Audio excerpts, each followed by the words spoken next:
A sharp, dry slap cracked through the ballroom like a gunshot. The sting lingered on my cheek, sharp and hot, like a brand pressed into skin. The champagne glass lay in shards at my feet, its golden liquid pooling on the marble floor, catching the chandelier's light in jagged reflections. The air was thick with the sour bite of alcohol and the low hum of whispers, sharp, curious, slicing through the ballroom's heavy silence. All eyes were on me.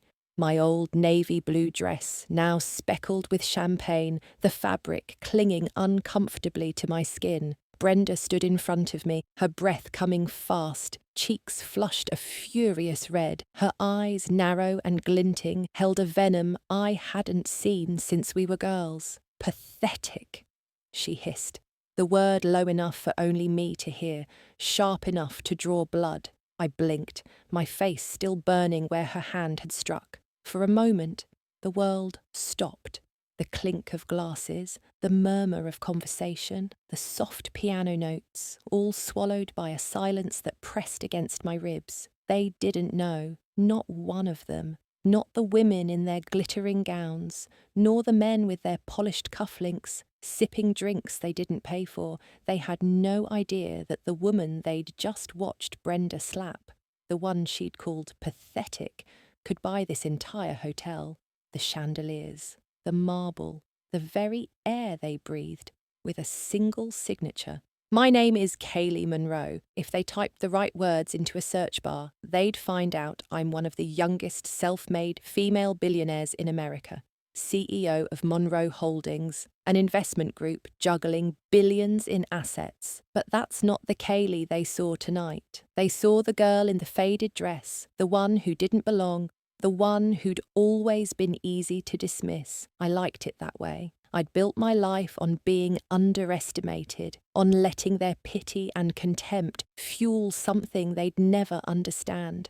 My life wasn't always velvet drapes and private jets. Once it was a dorm room with peeling paint, a sink that never drained, and a mattress so thin I could feel the springs digging into my back. I remember those winter nights, curled under a blanket, too flimsy to keep out the cold, my stomach twisting with hunger after I'd run out of instant noodles. I'd lie there, and staring at the cracked ceiling, whispering to myself, one day I won't have to count pennies to survive. The hunger wasn't the worst part.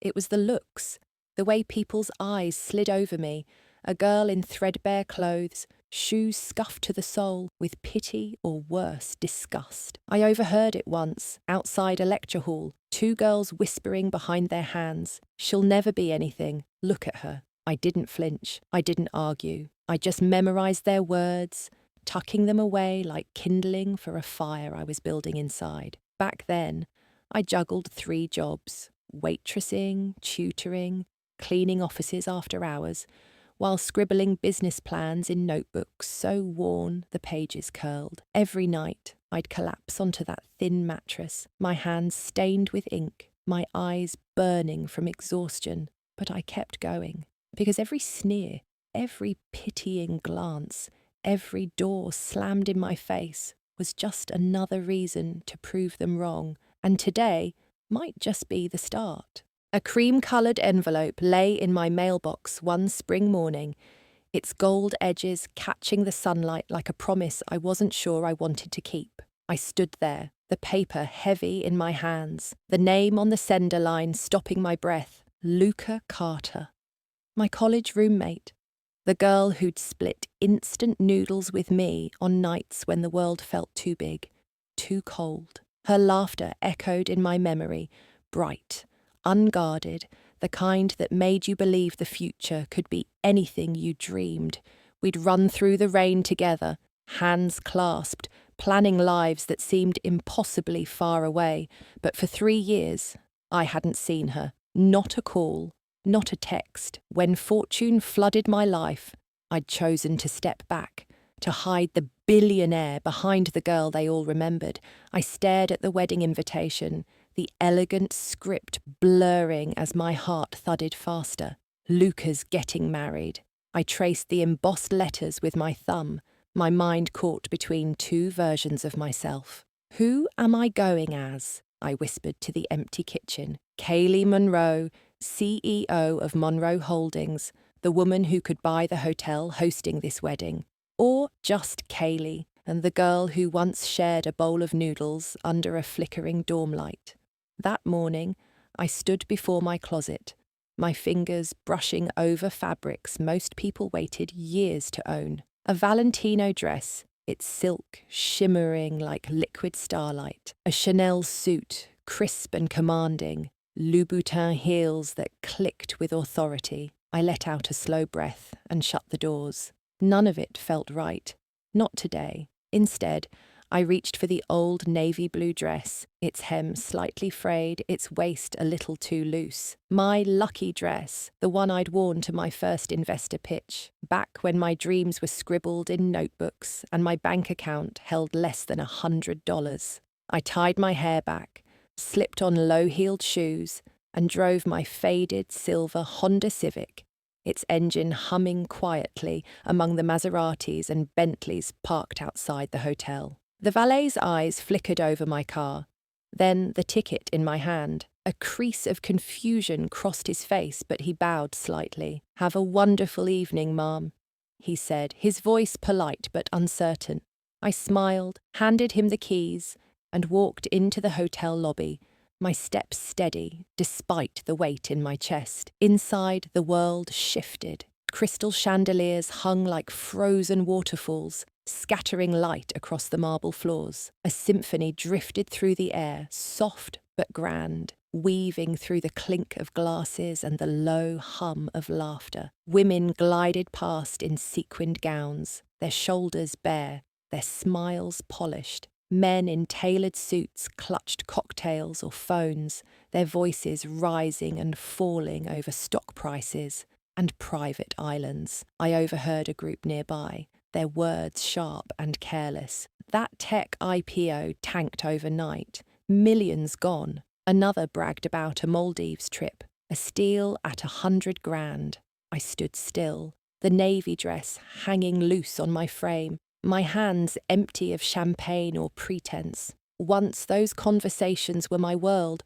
Boardrooms, wire transfers, deals closed over steak dinners.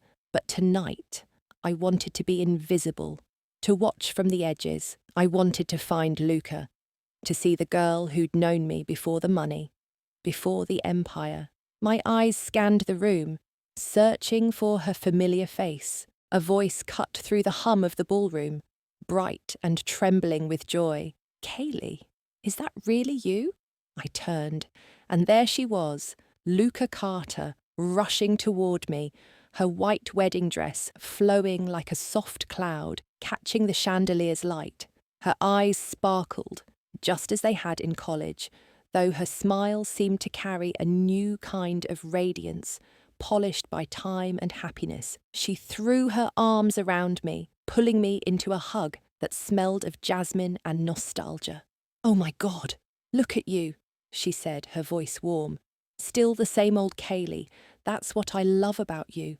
You never change." I smiled, but a small ache bloomed in my chest, sharp and fleeting. The same old Kaylee, if only she knew. "I've missed you too, Luca," I said, my voice softer than I meant it to be. For a moment, it was just us, standing in the glow of her wedding day, the years between us melting away like they'd never existed. Then a shadow moved closer, a man, tall, broad-shouldered, his presence commanding the room's attention like he'd rehearsed it. Luca grabbed his arm, her grin wide enough to light the chandeliers. "Kaylee, this is Andrew."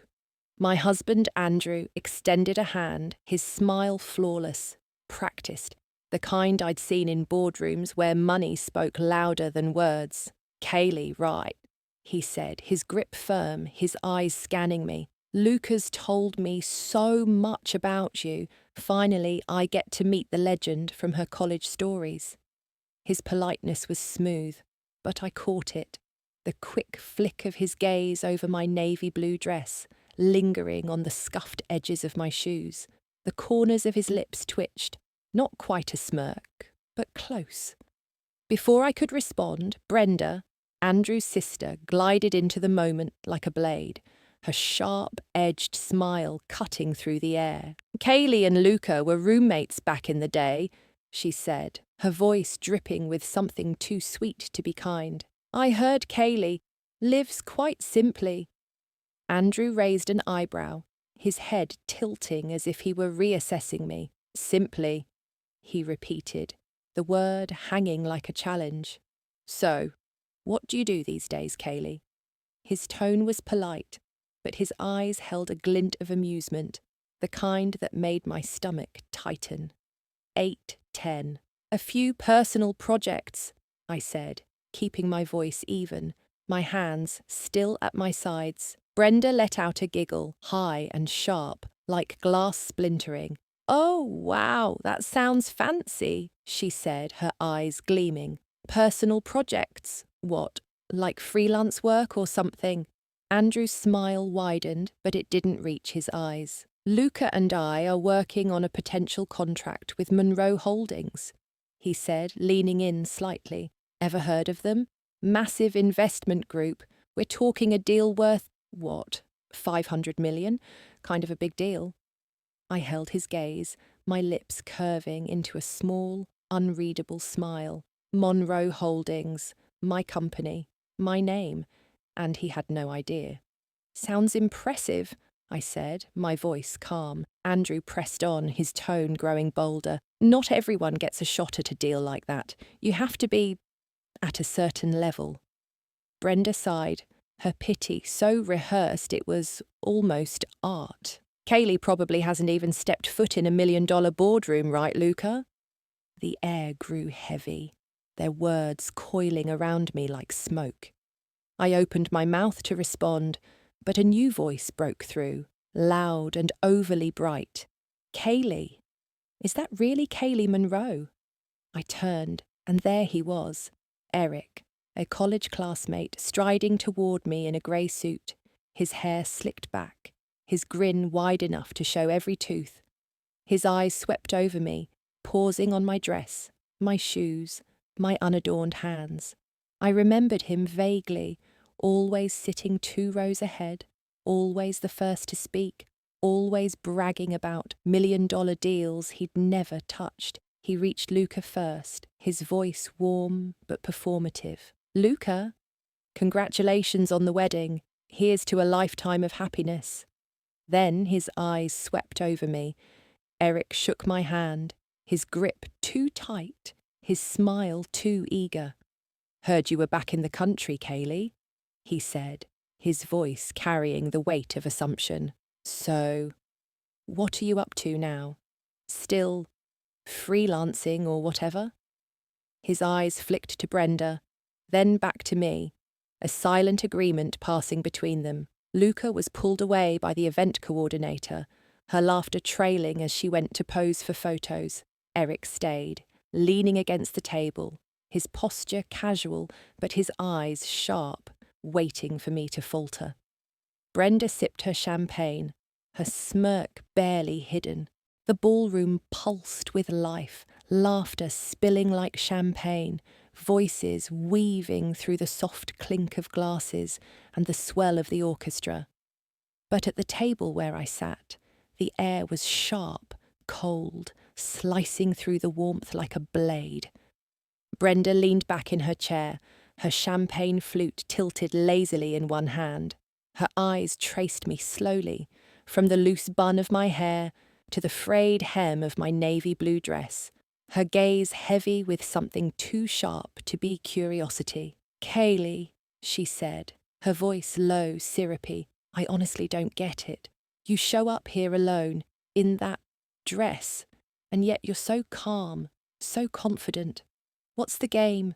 Pretending to be poor to make people wonder if you're hiding some big secret?" I met her eyes, steady, unblinking, my hands resting lightly on the table. "What are you talking about, Brenda?" My voice was even, but inside, my pulse thrummed, a quiet warning. She laughed softly, the sound stretching like a performer savouring her punchline. Some people love playing the humble card, acting all down to earth just to get attention. But you, she paused, her lips curling. Before she finished her sentence, Luca swept past, her wedding dress trailing like a soft wave across the marble floor. She stopped abruptly, her eyes catching the tension that hung over our table. Her gaze darted from me to Brenda, then to Eric, her brow creasing with worry. "Kaylee, what's going on?" she asked, her voice soft but urgent. The event coordinator appeared before I could answer, her clipboard clutched like a shield. "Luca, we need the bride and groom on stage for the next segment." Luca's mother-in-law materialized at her side, tugging her arm with a smile that didn't reach her eyes. Luca glanced back at me, her expression a mix of apology and concern before the crowd swallowed her up, her white dress vanishing into the sea of sequins and suits. "So, Kaylee, I'm still curious. What exactly are you doing these days? Still hustling those random freelance gigs?" I lifted one shoulder in a shrug. "Just a few personal projects." Eric tilted his head, eyes narrowing. "That's pretty vague. Feels like you're still stuck being that broke college girl from back then, huh?" Brenda leaned in, voice dropping. "Yeah, that's the vibe I'm getting. You look out of place here, like you're crashing a party that isn't yours." A few heads turned nearby. A young woman stifled a giggle behind her hand. An older couple glanced over, then looked away fast, like I was something messy they didn't want to step in, and for a moment, the room felt smaller, tighter. But I stayed exactly where I was, because I knew something none of them did. And the best part was they'd all find out soon enough. Brenda leaned forward, her voice dropping just enough to carry to the tables around us, each word a calculated jab. "I heard from Luca," she said, her eyes gleaming with a cruel spark, "that your parents are gone. Aren't they, Kaylee?" The words cut deep, a sharp ache blooming in my chest. She sighed, her face twisting into a mask of false pity. "So sad. No parents, no family to lean on. How do you even get by in a world like this? Everyone here knows, without family money, you're nothing." The table beside us went quiet, forks hovering over plates, eyes flicking toward me. A woman's soft gasp sliced through the silence. "She's saying that at a wedding?" The air grew heavy, the ballroom's chatter fading into a low hum, every stare pinning me in place. My hands clenched under the table, nails digging into my palms, the pain anchoring me as my heart raced. I lifted my chin, meeting Brenda's gaze. "My parents weren't rich," I said, my voice steady despite the fire in my throat, "but they taught me a person's worth isn't measured by money." Brenda's laugh rang out, sharp and brittle, like glass shattering across the marble floor. "That's the funniest thing I've ever heard," she said, her voice carrying to draw more eyes. "In this world, Kaylee, money is everything. Stop fooling yourself." A low whistle came from a nearby table, a man's voice muttering, "This is getting good." Another whisper followed, soft but cutting. "That dress at a wedding like this. No wonder she's the talk of the room." The words wrapped around me, familiar, like the sneers from college that had once fueled my rise, but now they stung deeper, each one a reminder of the girl I'd fought to leave behind. Brenda's hand shot out, her fingers snagging the strap of my navy blue dress, her breath coming fast, her eyes wild with something darker than contempt. "And you have the nerve to lecture us in this cheap thing," she hissed. Before I could react, she yanked hard. The seams split with a sickening rip, the fabric tearing open along my side, exposing the pale skin at my waist. The ballroom froze. The clink of glasses stopped. The orchestra's notes hung unfinished in the air. A woman covered her mouth, her eyes wide with shock. A waiter stood rooted, his tray of champagne trembling. the glasses clinking faintly against each other. Someone whispered, barely audible, "Dear God." At a wedding. A young couple at the next table pushed their chairs back, the scrape of wood against marble echoing in the silence. I stood there, one hand clutching the torn fabric, my face burning, my vision blurring at the edges. The weight of their stares pressed against me, as some curious, some pitying, others gleaming with cruel delight. My heart slammed against my ribs, but beneath the humiliation something else stirred, hot and unyielding, and it told me one thing: enough. Eric folded his arms, his gaze cold as frost, cutting through the warm glow of the ballroom. "You're truly pathetic, Kaylee," he said, his voice low but sharp, meant to wound. "Do you really think you belong here?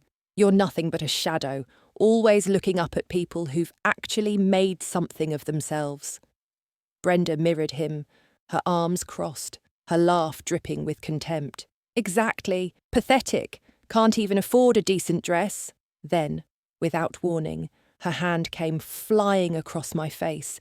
A sharp crack split the air. Pain exploded across my cheek. My head snapped sideways. For a second, everything went white. The entire ballroom gasped. Champagne glasses clinked as people froze mid-motion. When I straightened up, my skin burned where she'd hit me. I tasted blood at the corner of my mouth. Brenda stood there, chest heaving, her eyes wild. "Pathetic," she hissed again, softer this time. "You don't belong here." The people around us started whispering. Louder now. A man at the next table shook his head. "God, this is painful, but I kind of feel sorry for her." My breath came shallow. My whole body vibrated like a wire pulled too tight. But I didn't look away. Then a voice cut through the noise, trembling, but sharp as glass. "Eric, Brenda, shut up, right now." My head jerked up. Luca, she was back, wedding dress rustling around her legs, face flushed, chest heaving. Her eyes burned as she looked from Eric to Brenda, and finally to me. "I never thought the two of you could be this cruel. The only people who should be ashamed here are you." The ballroom fell silent, the clink of glasses and hum of conversation swallowed by her words. Even the distant strains of the orchestra seemed to fade. I stared at Luca, my throat tightening, tears prickling at the edges of my vision. Her eyes shimmered, not with sadness, but with a loyalty that reached back to those hungry nights we'd shared. I opened my mouth to say something, anything, when Andrew appeared. He strode from the stage, his face darkening as his eyes landed on my torn dress. His gaze swept the table, cold and unyielding, before locking onto me. "Luca," he said, his voice clipped, "why are you defending her? Can't you see? She doesn't belong here." Luca's fists clenched, her knuckles white against the soft white of her gown, her eyes now rimmed with red. "Andrew, stop," she snapped, her voice trembling but firm. "Right now." But Andrew didn't back down. He leaned closer, his stare sharp as a blade, slicing through the air between us.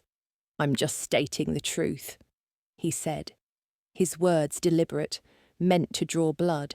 "Someone like you, Kaylee, you wouldn't even qualify to be a receptionist at my company." The room seemed to hold its breath. Then Luca stepped forward, her wedding dress shimmering like a beacon, her chest heaving with barely contained emotion. Her eyes locked onto Andrew's, unyielding, the look of a woman ready to burn everything down for her friend. "I won't stand here with people who tear down my friend because of money," she said, her voice ringing off the crystal walls, clear and unbreakable. "If you don't apologize to Kaylee right now, this wedding ends tonight." Her words hung in the air, sharp and final. The whispers died instantly. The ballroom fell into a silence so deep you could hear the fizzing bubbles in the champagne glasses, and for the first time all night I saw fear flicker across Andrew's face. I stood there, dress ripped open at the side, one hand gripping the torn fabric. The entire ballroom stared at me, eyes like needles, and then my phone buzzed in my purse. I glanced down. A green LED blinked like a heartbeat. I answered. My assistant's voice came through, smooth and crisp. "Ms. Monroe, the limousine and security team are here, waiting for your word." I closed my eyes, letting the words settle, a deep breath filling my lungs. The air tasted sharp, like the moment before a storm. Then I opened my eyes, my hand releasing the torn fabric, letting it fall loose against my side. I straightened, my spine a steel rod, my gaze steady. The room seemed to hold its breath, the clink of glasses and murmur of voices swallowed by the weight of the moment. I turned to Brenda, her smirk frozen, her eyes flickering with unease. Then to Eric, his arms still crossed, his confidence cracking at the edges. "You want to know who I am," I said, my voice low, each word falling like a stone into still water. "I'm Kaylee Monroe, CEO of Monroe Holdings." A sharp clatter broke the silence, someone's fork hitting a porcelain plate, the sound echoing like a gunshot. Brenda's champagne flute slipped from her fingers, shattering on the marble floor, golden liquid pooling at her feet. Eric's jaw tightened, his eyes wide, searching for a retort that wouldn't come. The grand doors of the ballroom swung open, a rush of cold air sweeping through, carrying the rhythmic thud of synchronized footsteps. Outside, a line of sleek black limousines gleamed under the hotel's lights, their headlights casting sharp reflections across the crystal chandeliers. The hotel manager hurried toward me, his face pale, his bow stiff with urgency. "Ms. Monroe," he said, his voice trembling but polite. "It's an honor to have you here. Would you like us to prepare a private suite for you?" I didn't answer him yet. I was still watching Andrew. He stood rooted, his face drained of color, his polished facade crumbling. His lips parted, but his voice came out as a stammer. You're Kaylee Monroe." The words were barely a whisper, his eyes darting from me to the limousines, then back again, as if he could rewrite the truth. I held his gaze, my expression unyielding, the fire inside me burning brighter than the chandeliers above. "Surprise!" I didn't take my eyes off him, my voice calm but heavy, each word landing like a stone in the stillness of the ballroom. "Yeah. And here's the thing, I was actually considering that $500 million deal your company's been pitching." I let that hang in the air, watched the realization bloom across Andrew's face. But I don't do business with people who judge others for the car they drive, or the dress they wear. Andrew swallowed hard, his face paling to the colour of ash. Beads of sweat glistened at his temples, catching the chandelier's light. Brenda stood frozen beside him, her hands trembling, her champagne flute teetering in her grip, threatening to shatter like her composure. Andrew's voice broke the silence, a stammering rush of words. "Kaylee, I'm sorry. I didn't know it was just a misunderstanding." I let the silence stretch, the weight of their stares pressing against me, no longer needles, but a spotlight I'd chosen to step into. My chest rose with a slow, deliberate breath, and I turned to face them. Brenda, her smirk gone. Eric, his confidence crumbling. Andrew, his polished facade cracked. "I forgive you," I said, my voice low but clear, cutting through the lavish room like a blade, on a personal level. I paused, my gaze cold, unyielding. "But the deal, it's off." A sharp gasp rippled through the crowd, followed by the soft clink of a champagne glass, set down too quickly. Whispers stirred, like waves lapping at a rocky shore, the guests' eyes flickering between shock and fascination. Before the murmurs could swell, Luca surged forward, her wedding dress flowing like petals caught in a breeze, its soft fabric brushing against the torn edge of my dress, shielding it from view. She wrapped her arms around me, her breath shaky against my ear. "Rich or poor," she whispered, her voice trembling with emotion. "You're my friend." "Always." I hugged her back, my arms tightening around her, tears blurring my vision, not the tears of humiliation that had threatened earlier, but something warmer, softer, born of a bond that no amount of money could break. The ballroom faded, the chandeliers and whispers dissolving into the background, leaving just us, two girls who'd once shared noodles under a flickering dorm light. Andrew took a shaky step closer, desperation clawing at his voice. "Kaylee, please, you can't cancel this. That deal keeps my company alive. I'm sorry, I was wrong, but my employees..." I cut him off, my tone soft, but final. "I'm sure your employees deserve better than a boss who judges people by the price tag on their dress." Andrew blinked, his mouth opened, closed. No words came out. I turned away. "We're done here." Brenda stood rooted, her face drained of colour, her hands trembling so violently that champagne sloshed over the rim of her glass, catching the chandelier's light in fleeting sparks. Then, with a sudden lurch, she dropped the flute, the glass shattering on the marble floor as she stumbled forward, tears streaking her cheeks. "Kaylee, I'm sorry," she choked out, her voice raw, desperate. "I was wrong. I didn't know who you were. I didn't know." I met her gaze, a flicker of pity stirring in my chest, but it passed like a shadow.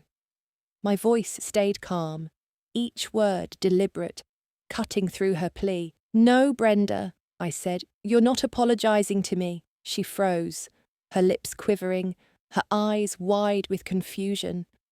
I leaned closer, my voice dropping to a whisper that carried a quiet steel. "You're only apologising because you know I'm rich." Brenda blinked, eyes wide, my tone dropped lower. "Since you value status so much," I continued, my voice calm but cutting, "let me help you understand the cost of your actions." I turned slightly, addressing the hotel manager who stood nearby, his face pale but attentive. "Ms. Brenda Carter, Andrew's sister, is no longer welcome at any Monroe Holdings events or properties. Please ensure this is noted." The manager nodded swiftly, his pen already scratching on his clipboard, the sound sharp in the hushed room. "And, by the way, assaulting someone in public? That's called battery. My legal team will be in touch." A collective gasp rippled through the crowd, heads turning, whispers swelling like a tide. Brenda's eyes widened, her breath catching as the weight of my words sank in. Her social standing, her carefully curated image in this world of wealth and connections, was unravelling with a single sentence. She opened her mouth, but no words came, her hands clutching at the air as if she could grasp her fading status. I turned to Luca, gently unwrapping her arms from around me, her hands warm but reluctant to let go. I lifted my chin, my torn dress no longer a mark of shame, but a testament to the fire I'd carried through every sneer, every slight.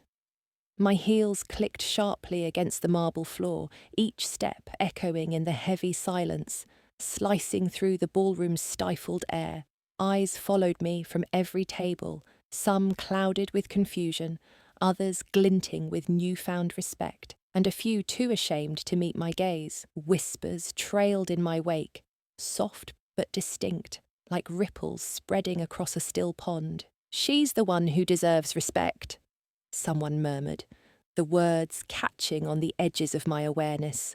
I reached the grand doors, a cool breeze sweeping in from the line of sleek limousines waiting outside, their headlights casting long, sharp beams across the polished floor. I paused, turning to face the ballroom one last time, hundreds of eyes locked onto me, their silent questions hanging in the air. I allowed myself a small, steady smile, my voice rising, clear and unshakable, to fill the room. "A person's worth isn't measured by their clothes or their bank account," I said. "Remember, The one you dismiss today might hold your future tomorrow.